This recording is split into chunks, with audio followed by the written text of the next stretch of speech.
Accounting question हमारा chapter चल रहा है और हम जो है वो क्वेश्चंस कर चुके हैं 6 तक। 7th 8th और 9th आपके होमवर्क क्वेश्चंस थे। तो 7th क्वेश्चन को अब मैं रीड कर रहा हूँ। Prepare an accounting equation from the following. आपके पास अकाउंटिंग क्वेश्चन आपको बनाने हैं और ये 3 आपके पास इस बार जो है वो ट्रांजेक्शंस गिवन है। तीनों ट्रांजेक्शंस को मैंने जो है वो यहाँ पे मेंशन भी कर दिया है, आप देख सकते हो। ठीक है जी, और ये जो है वो मैं आपको यहाँ पे कैलकुलेट करके दिखाऊंगा। ठीक है जी, ये चीज दोनों जो है वो मैं यहाँ से हटा देता हूँ। आपके सामने देखिएगा क्वेश्चन आ गया, मैंने ऊपर लिखा भी है स्टेटमेंट शोइंग अकाउंटिंग इक्वेशन। ठीक है, आप देखिएगा ट्रांजेक्शन 1 है, started business with cash ₹1 lakh. आपने बिजनेस स्टार्ट किया है कैश से 1 लाख रुपीज से, तो आपके बिजनेस में एक तो कैश इंक्रीज होगा और आपकी कैपिटल इंक्रीज होगी। तो आप यहाँ पर एक तो कैश का कॉलम बनाएंगे एसेट साइड में, यहाँ पे प्लस करेंगे 1 लाख रुपीज और आप सेम अमाउंट कैपिटल में प्लस करेंगे 1 लाख रुपीज। ठीक है जी, फर्स्ट ट्रांजेक्शन तो बहुत इजी होता है, ऑलमोस्ट आ जाता है। अब ये जो नेक्स्ट सेकंड ट्रांजेक्शन है इसमें देखेंगे आप, लिखा है purchase goods for cash ₹20,000 and on credit ₹30,000। देखिए एंड से जब कभी कोई सेंटेंस कनेक्ट होता है तो हमें पता है, हम लोग इंग्लिश पढ़ते हैं, हमें पता है कि एंड से जो कनेक्ट होता है वहाँ पे 2 सेंटेंसेस होते हैं।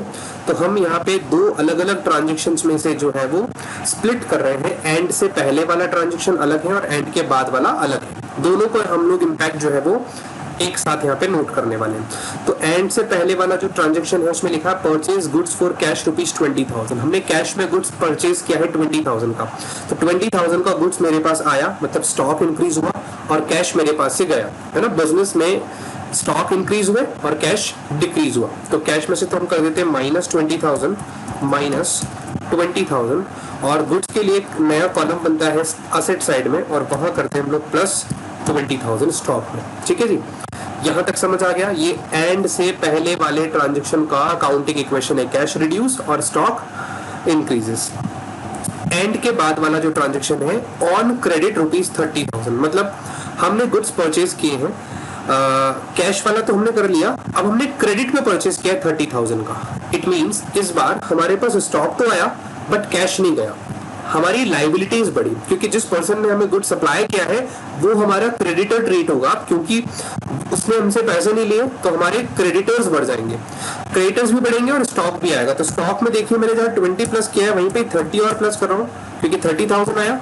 और लाइबिलिटी साइड में मैं क्रेडिटर नाम का एक कॉलम बना रहा हूँ, इस क्रेडिटर में हम लोग प्लस करेंगे 30,000 रुपीज।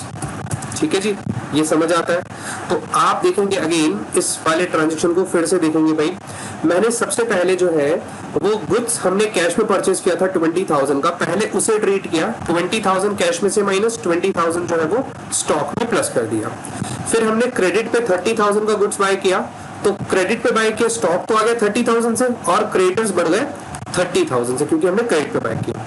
अब देखो आप जब स्कूल्स में इसको पढ़ोगे तो स्कूल्स में किस तरीके से ट्रीट होगा, आपके टीचर कैसे पढ़ाएंगे आपको, आपके टीचर कहेंगे 20,000 का कैश में बाय किया, 30,000 का क्रेडिट में बाय किया, तो टोटल 50,000 का स्टॉक बाय किया। तो आप यहाँ पे 20 + 30 अलग अलग लिखने की बजाय आप डायरेक्टली 50,000 ऐसे भी ऐड कर सकते हो। ठीक है, मैंने तो आपको पहले समझाया 1 बाय 1 करके, इसीलिए मैंने 20 और 30 अलग अलग ऐड किए। तो टोटल मिलाकर के 50,000 स्टॉक में प्लस हो गया, 20,000 कैश में से रिड्यूस हो गया और 30,000 क्रेडिटर्स में प्लस हो गया। ये बात समझ आती है। तो इस ट्रांजेक्शन का जो इफेक्ट है वो इस तरीके से हम लोगों को यहाँ पे लिखना है। क्लियर? न्यू इक्वेशन बना लेते हैं। 1 लाख में से 20,000 लेस होगा तो 80, स्टॉक में 50,000 as it is, 30,000 rupees creditors में और 1 लाख रुपीज आ जाएगा कैपिटल में। ठीक है, तो 1 लाख रुपीज मैंने जो है वो यहाँ पे मेंशन कर दिया। नेक्स्ट जो है हमारा थर्ड वाला जो ट्रांजेक्शन था वो हम लोग यहाँ पे लिख लेते हैं। थर्ड वाला ट्रांजेक्शन क्या कहता है, देखिए यहाँ लिखा है sold goods for cash costing ₹10,000 and on credit costing ₹15,000 both at a profit of 20%। अब देखो ये थोड़ा सा स्पेशल ट्रांजेक्शन है, इसमें काफी सारा इफेक्ट आएगा, तो आपको जरा समझना है। इस ट्रांजेक्शन को मैं स्प्लिट कर रहा हूं। पहले हमने गुड सेल किए कैश वाले, कैश में बेचा है, कॉस्टिंग 10,000 है। मैं एंड से पहले वाला ट्रांजेक्शन पढ़ रहा हूं और both at a profit of 20%, मतलब चाहे क्रेडिट वाला हो चाहे कैश वाला हो, दोनों को हमने 20% प्रॉफिट पे सेल किया है।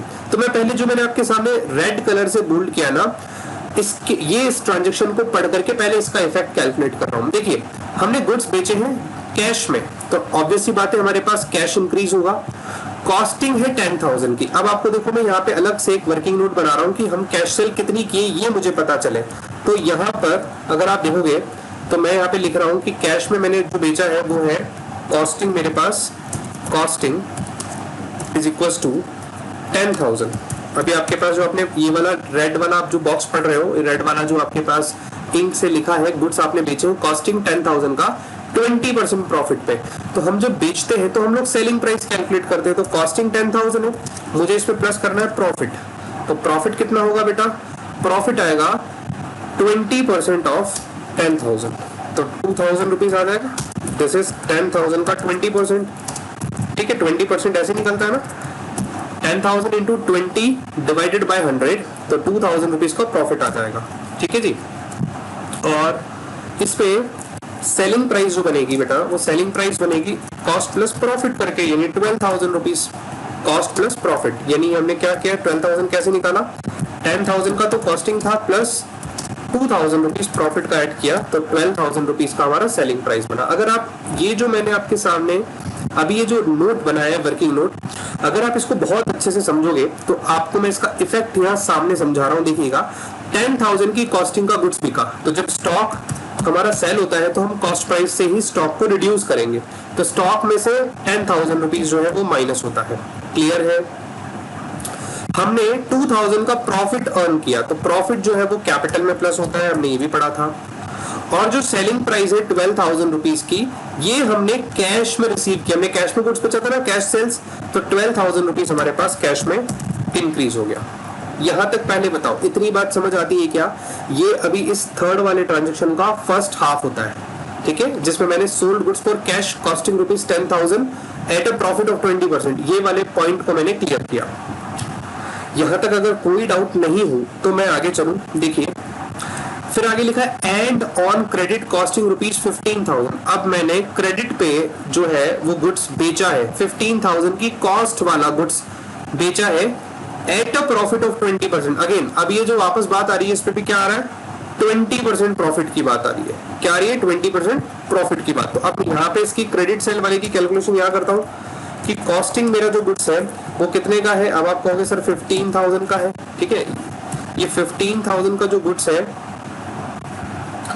15,000 के गुड्स पे से मैंने जो है वो प्रॉफिट ऐड किया प्लस प्रॉफिट। इस बार जो प्रॉफिट है वो 15,000 का 20% है, जो कि 3,000 होता है। अब कैलकुलेट कर लीजिएगा, 15,000 मल्टीप्लाई बाय 20 अपॉन 100, ठीक है, 3,000 रुपीज का आपका प्रॉफिट बनेगा।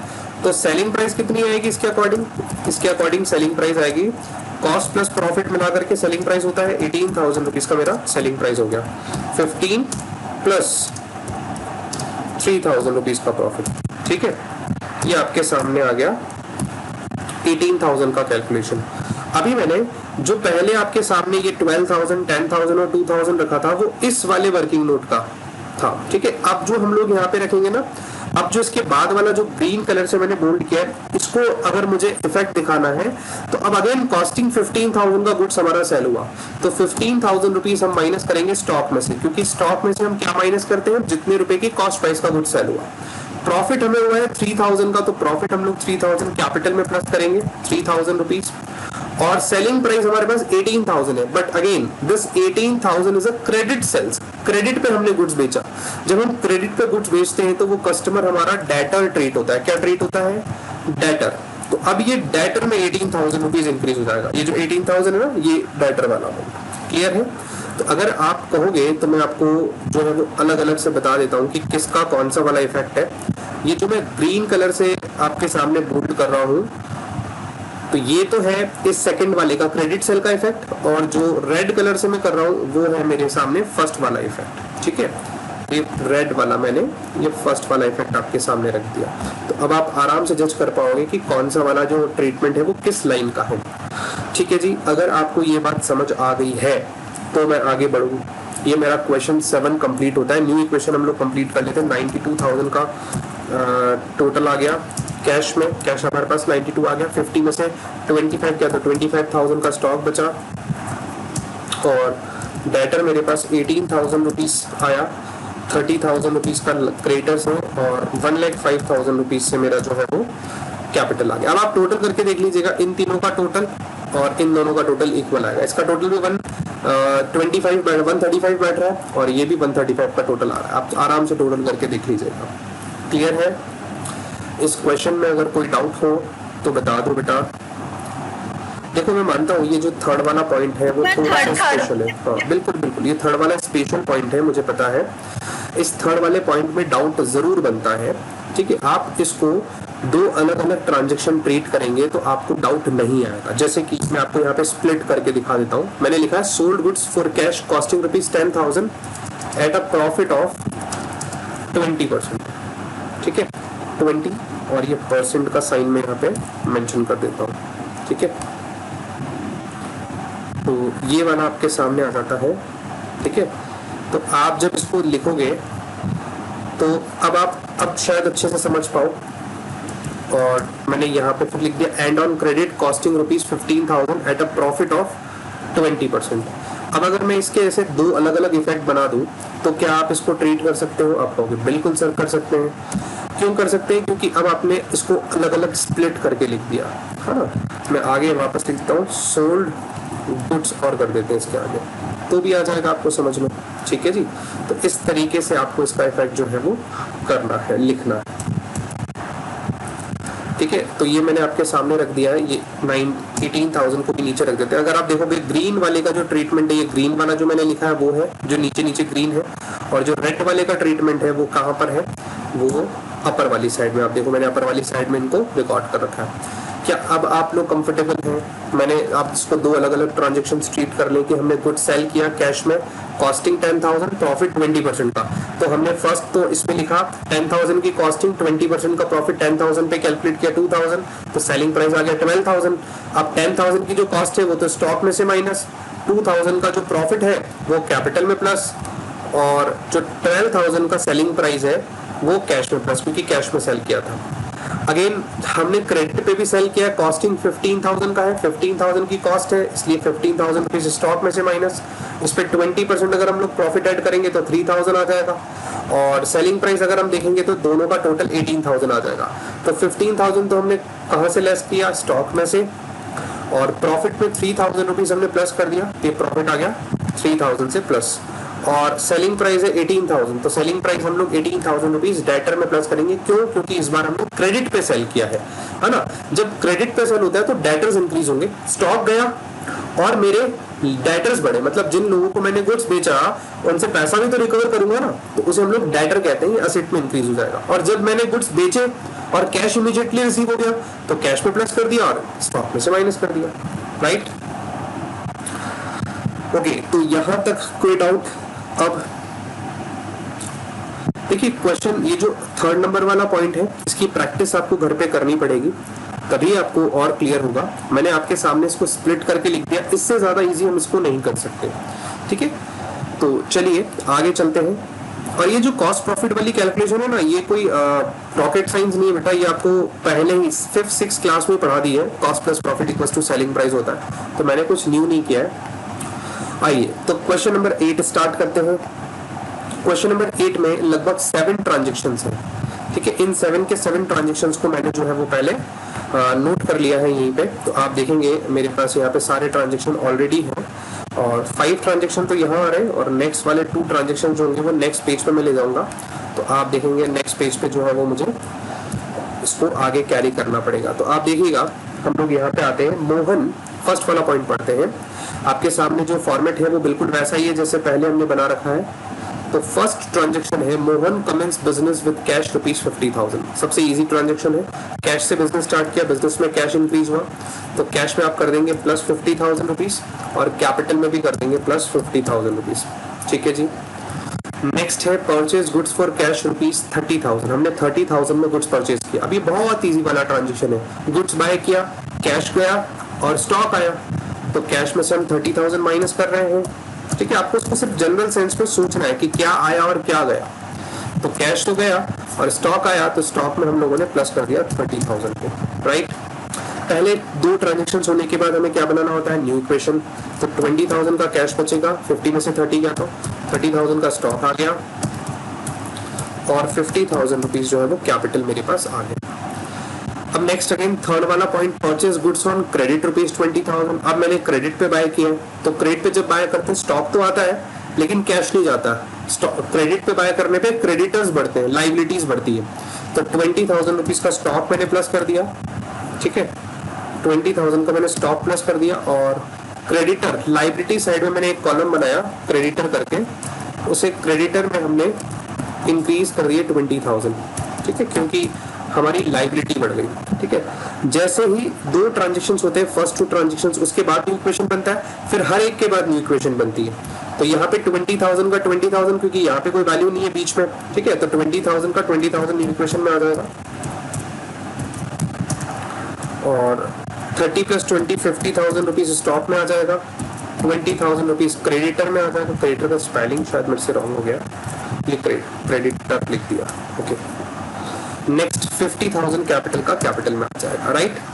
तीन ट्रांजेक्शन, ये तो बहुत इजी ट्रांजेक्शंस थे। अब फोर्थ ट्रांजेक्शन आता है, ये है थोड़ा अच्छा ट्रांजेक्शन। देखिए, sold goods costing rupees 10,000 for rupees 12,000, और यहाँ पे मैंने ब्रैकेट में लिखा है कैश। ये मैंने सिर्फ आप लोगों के लिए लिखा है, कैश क्वेश्चन में लिखा नहीं है। अगर आप क्वेश्चन देखोगे तो वहाँ कैश नहीं लिखा है।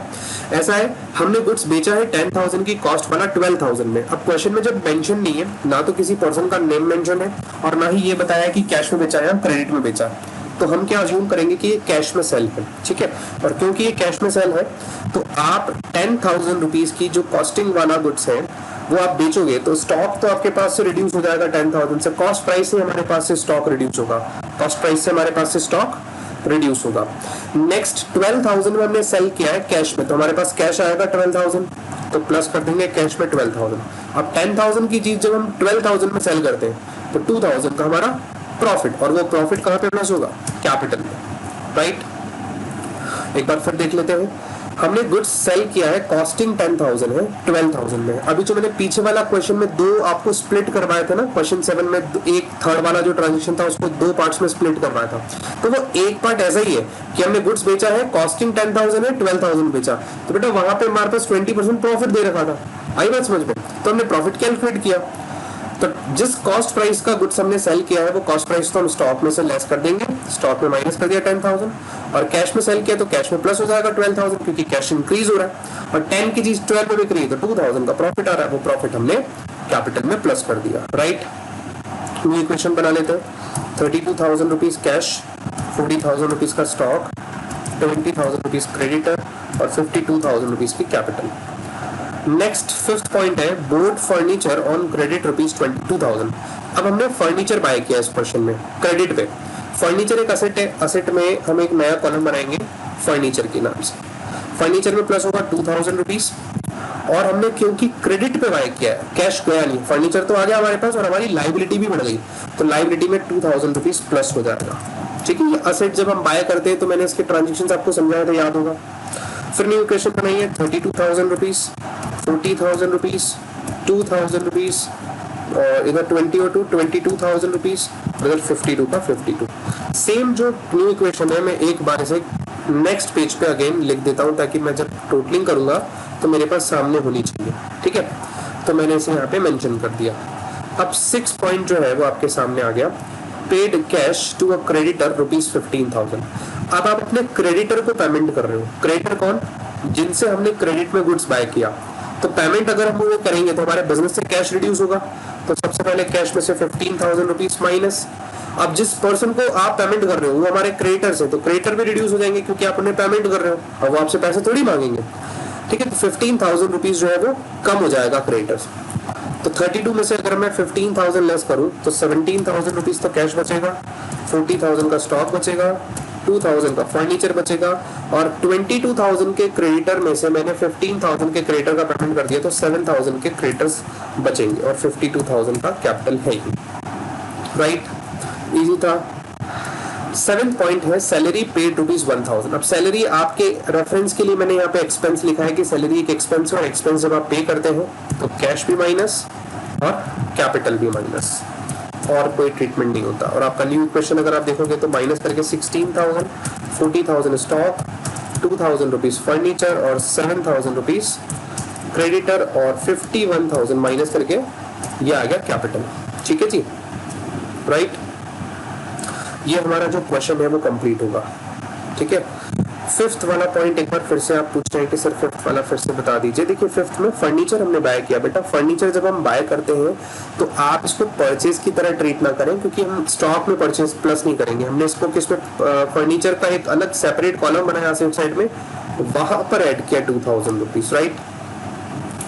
और ये आपने क्रेडिट पे बाय किया, इसलिए क्रेडिटर्स बढ़ेंगे। आप जब क्रेडिट में सेल करते हो तो डेटर्स बढ़ते हैं, आप जब क्रेडिट में बाय करते हो तो क्रेडिटर्स बढ़ते हैं, राइट। तो ये आपके सामने आ गया बेटा question number 8 complete. Any doubt इस क्वेश्चन में? अगर कोई डाउट हो तो पहले वो डिस्कस कर ले। फिफ्थ पॉइंट के अलावा डाउट, फिफ्थ पॉइंट मैंने एक्सप्लेन कर दिया। पहले वाले क्वेश्चन का आपने बताया था कि क्रेडिट पे तो अभी मैंने थोड़ी देर पहले क्या बोला, देखो मैं आपको एक चीज बहुत अच्छे से लिख करके समझाता हूँ, आप समझिएगा। ठीक है, देखिए मैं आप लोगों को यहाँ पर समझाता हूँ। आप लोगों को एक्चुअली डाउट पता है क्या होता है, आप परचेज और सेल्स भूल जाते हैं। देखिए मैं आपके सामने यहाँ पे एक बॉक्स बना देता हूँ और मैं यहाँ पे एक चीज मेंशन करता हूँ। When we buy goods, जब हम गुड्स बाय करते हैं क्रेडिट पे, तो बेटा आपके पास क्या इंक्रीज और क्या डिक्रीज होता है। जब हम गुड्स बाय करते हैं तो हमारे पास स्टॉक तो इंक्रीज होता है, स्टॉक तो प्लस होता है हमारे पास, ठीक है। और साथ में हमने क्रेडिट पे बाय किया है तो क्रेडिटर इंक्रीज होंगे, राइट। मैंने क्या किया है, बाय किया है। मैं आपके यहाँ पे इसे ग्रीन कलर से बोल्ड कर देता हूँ, राइट। अब अगर मैं इसी का ऑपोजिट लिखूं, क्या लिखूं, जब मैं गुड्स सेल करता हूं, when we sold goods on credit. देखो परचेस और सेल्स करने में फर्क होता है। जब मैं सेल कर रहा हूं, सेल को मैं रेड कलर से शो कर रहा हूं। अब अगर मैं सेल करता हूं गुड्स पे, तो बेटा क्या होता है समझो, सेल करेंगे तो स्टॉक जो है वो मेरे पास से माइनस होगा, क्योंकि मेरे पास से गुड्स जा रहा है, और डेटर्स जो है वो प्लस होंगे। ठीक है, आपके सामने प्रॉब्लम क्या है, आप कहते हैं सर क्रेडिटर और डेटर को आप एक ही ट्रीट कर लेते हैं। जब बेटा गुड्स बाय करते ना, बाय दैट टाइम पर क्रेडिटर इंक्रीज होंगे। अगर क्रेडिट पे बाय किया है तो किस पे बाय किया है, क्रेडिट पे, राइट। और जब हम गुड्स सेल करते हैं तो डेटर्स प्लस होते हैं। क्यों? क्योंकि जिन पर्सन्स को हमने गुड सेल किया है वो हमारे कस्टमर ट्रीट होते हैं, और कस्टमर से जब पैसा आने वाला होता है तो वो डेटर होता है। डेटर एक असेट है हमारी, डेटर जो है वो क्या है बेटा, एक असेट होता है हमारा, तो असेट साइड में इसका कॉलम बनता है। और क्रेडिटर जो होते हैं वो लायबिलिटी होती है हमारी, इसलिए लायबिलिटी साइड में इसका जो है वो कॉलम बनता है, राइट। समझ आ गया? अब अगर मैं ऐसे ही लिखूं, क्या लिखूं बेटा, कि मैंने अगर गुड्स बाय किया था अभी, अब मैं लिख रहा हूं कि अगर मैं असेट बाय करता हूं, when we buy any asset, अगर मैं कोई असेट बाय करता हूं ऑन क्रेडिट, तो आपके सामने आपको दिखेगा कि अब मैं उस रेस्पेक्टिव असेट में प्लस करूंगा। वो असेट कोई भी हो सकती है, मशीन हो सकती है ना, व्हीकल हो सकता है, और सेम वैसे ही क्रेडिटर में प्लस करूंगा। क्या करूंगा, क्रेडिटर में प्लस। अब आप कहोगे सर ये क्रेडिटर, और मतलब चाहे आप असेट खरीदो चाहे आप गुड्स खरीदो, आप क्रेडिटर ही बोलोगे क्या? बेटा वैसे तो देखो अलग अलग बोला जाता है। जैसे हमने क्रेडिट, अगर हमने किसी से असेट खरीदा तो हम उसको बोलते हैं क्रेडिटर फॉर, जैसे आपने खरीदी मशीन तो क्रेडिटर फॉर मशीन बोलते हैं उसे, उसमें प्लस होगा। अगेन वो भी लायबिलिटी है, तो कोई दिक्कत वाली बात नहीं है, उसे लायबिलिटी साइड में ही शो करना है। बट आपको फिलहाल अभी जो मैं समझा रहा हूँ उसमें मैं क्रेडिटर ही बता रहा हूँ कि क्रेडिटर ही होता है, राइट। आप इसे क्रेडिटर ही बोलेंगे, कोई प्रॉब्लम वाली बात नहीं है, ठीक है। ऐसे ही जब मैं कोई असेट सेल करता हूं, when we sold any asset on credit, ठीक है, तो आप क्या करोगे सर, असेट में से माइनस, क्योंकि आपके पास से असेट रिड्यूस हो रही है, और सर डेटर में प्लस। देखो अब आप इससे क्या समझे, आपके सामने ये डेटर मैंने लिख दिया, डेटर अगेन असेट होता है तो असेट साइड में उसका कॉलम बनता है। आप क्या समझे इससे बताओ सर, हम जब बाय करते हैं, चाहे वो असेट बाय करो चाहे गुड्स बाय करो, तो क्रेडिटर इंक्रीज होता है, ठीक है। आप चाहो तो मैं आपको यहाँ पे भी जो कलर्स हैं वो चेंज करके बता देता हूँ ताकि आप लोग सिमिलर कलर के थ्रू जो है वो आइडेंटिफाई कर सके। ठीक है, मैंने ग्रीन कलर जो रखा है वो बाय को रिप्रेजेंट करता है और जो रेड कलर है वो सेल को रिप्रेजेंट करता है। ठीक है, तो जब आप बाय और सेल देखोगे, चाहे वो असेट का हो चाहे वो गुड्स का हो, फर्क कैसे पड़ेगा? फर्क पड़ेगा बाय किया या सेल किया। बाय करेंगे तो क्रेडिटर्स प्लस होंगे, चाहे वो गुड्स बाय करो चाहे वो असेट बाय करो, देखो इधर। ठीक है, लेकिन जब आप सेल करोगे, चाहे गुड्स सेल करो चाहे आप असेट सेल करो, आपके पास से डेटर्स प्लस होंगे, क्रेडिट पे बेचा हुआ है तो, है ना। ये सब चीजें कब अप्लाई होता है? जब क्रेडिट पे है, ऑन क्रेडिट। यहाँ दिख रहा है आपको? ये सब में आगे मैंने ऑन क्रेडिट वर्ड को मेंशन किया है। क्लियर? समझ आ रहा है आपको? अब डाउट क्लियर हो गया क्या भूमि? ठीक है, अब देखिएगा आप, ये मेरा जो क्वेश्चन है वो कंप्लीट होता है। अब मैं आता हूँ 9th वाले क्वेश्चन पे।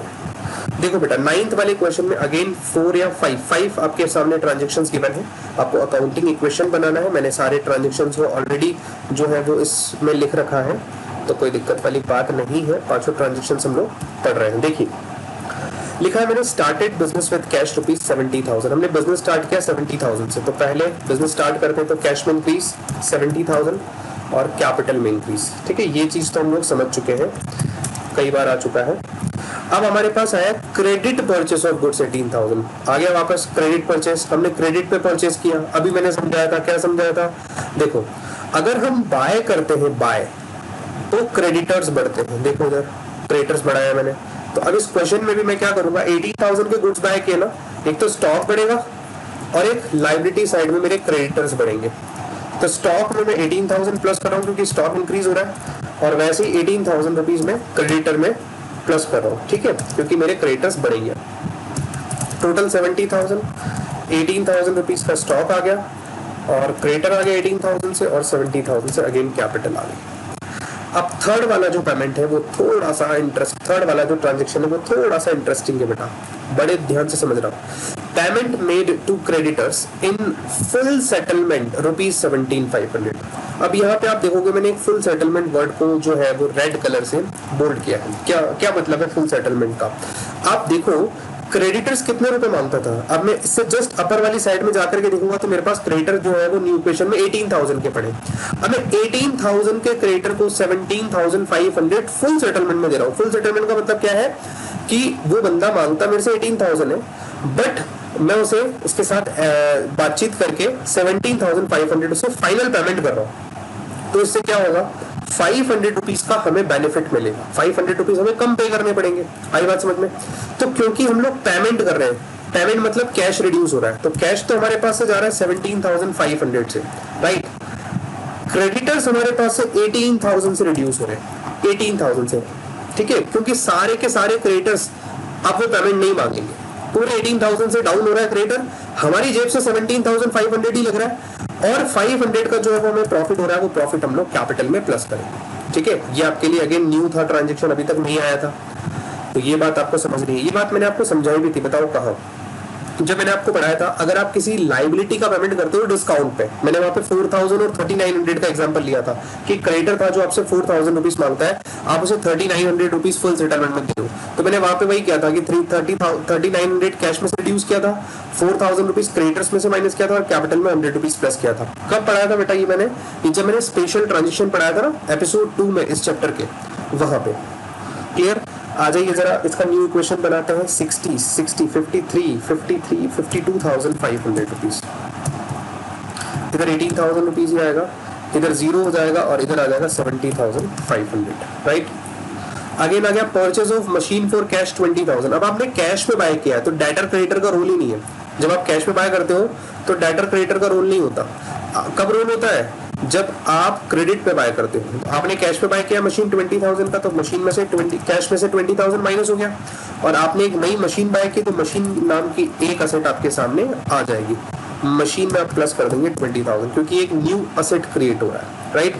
न्यू इक्वेशन आपके पास 72,500, इधर 18,000, इधर 20,000, और इधर जीरो, इधर 70,500, राइट।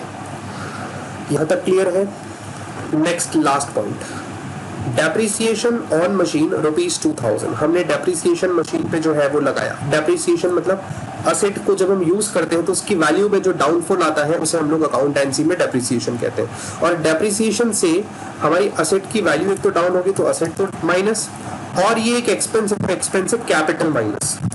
ये एक नॉन कैश एक्सपेंस है बेटा। नॉन कैश मतलब कैश का आउटफ्लो नहीं होता, इसलिए कैश माइनस नहीं किया, केवल कैपिटल माइनस किया। ये आपके बिजनेस की कैपिटल को रिड्यूस करता है, राइट। आपके पास न्यू इक्वेशन अगेन 72,500, 18,000 और इधर आ जाएगा 68,500। आप टोटल कर लीजिए इसका टोटल काफी ज्यादा। अच्छा सॉरी, यहाँ पे 20,000 माइनस होना चाहिए था, मैंने 32,500 लिखना था, ये 32,500 आएगा यहाँ पे, है ना, मैंने प्लस कर दिया बाय मिस्टेक। तो आप इसके जब टोटल करोगे तो आपको सेम 68,500 मिलेगा। 32 और 18 50,500 और 18,000 68,500, राइट। तो ये हमारा क्वेश्चन नंबर 9 कंप्लीट होता है। अब अगर डाउट हो तो डाउट पूछ लीजिए। आज की क्लास हमारी यही ऑफ होती है।